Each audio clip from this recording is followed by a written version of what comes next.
My name is Tasha Medina. I am 24 years old. I grew up in Hamden, Connecticut. I have two boys. My oldest is going to be 3, and then my youngest is 20 months.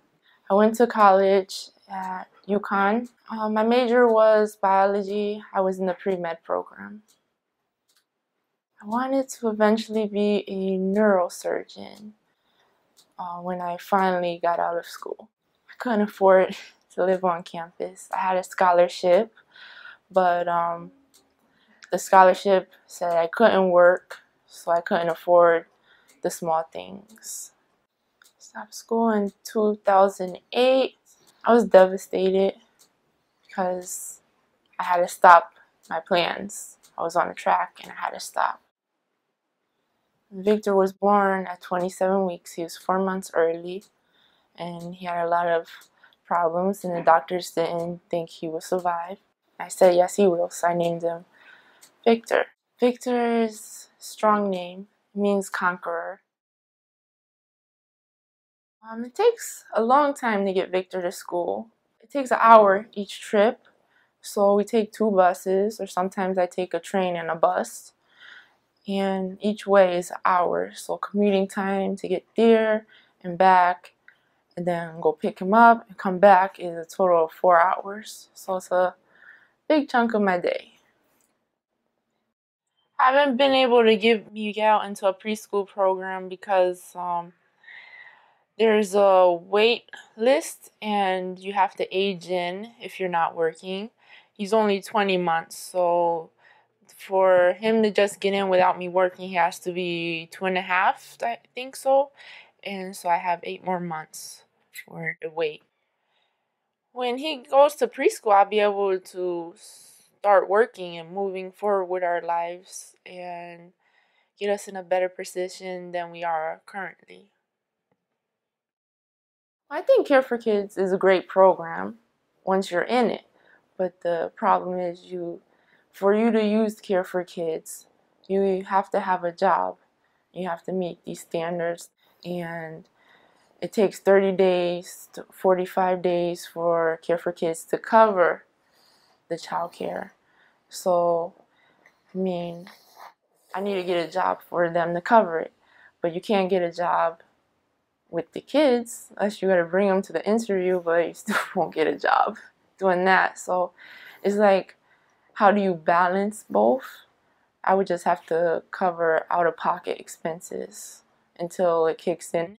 Out-of-pocket expenses I can't cover. It's expensive to put a kid into daycare, especially if they're special needs. They might charge more. I was looking on the website, the 211 websites, like from $200 to $500 a week per child. I have 2 kids. I don't get that much with Victor's disability money, so I can't cover that. That's definitely a maze, because it's like you don't know what to do, you don't know how to get there, where you want to get. Like, I have a destination to be here, I'm over here. And if everything doesn't just like balance out and all come together at the same time, you're stuck. There's gaps between between different steps. Like, the programs they put out there really help, but you have to already be established in a certain way for you to use the programs that's out there. There needs to be like something that helps you in between. Like, maybe they should work with Connecticut Works. So while you're looking for a job, there's like a little daycare or nursery. So you could go out and look for a job and put in applications and go to interviews. And then once you get an actual job, you could put them in the actual real daycare until you have a job. Nothing changes in the early childhood system. Me and my boys will have to probably move to another shelter, and we'll be taking a step backwards because I finally got Victor into Neon after a very long waiting list.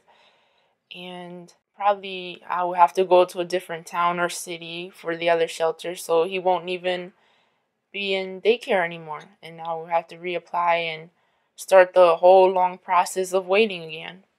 So we'll be taking a step backwards. Victor's only been in school for a week, and he's already made great strides just in that 1 week. So I know if they could be in the school, they will learn so much, and Victor will catch up, and he won't be considered probably developmental delayed in a few years anymore. It's like because I'm in lower society or I'm lower level or something like that. So it feels like, oh, that's just a single mom. She put herself there. Oh well. We have programs out there. She just needs to take advantage of it or something. I'm sharing my story so that changes will be made, and maybe the people who make the system, they don't know about the gaps that are in their plan. So hopefully they will find out and maybe be able to make some changes and make it better. I see hope when I look at them. They're I don't know, like so optimistic about everything when I think about them. Like when I look at my situation, it's like, oh, this ain't never gonna change. It's been like more than a year, the same thing. But then I'm like, when I see them, I'm like, no, I gotta keep going. I'm gonna get better and better and better. So I see good things when I look at them. Ultimately, I want them to be great, great men who do great things.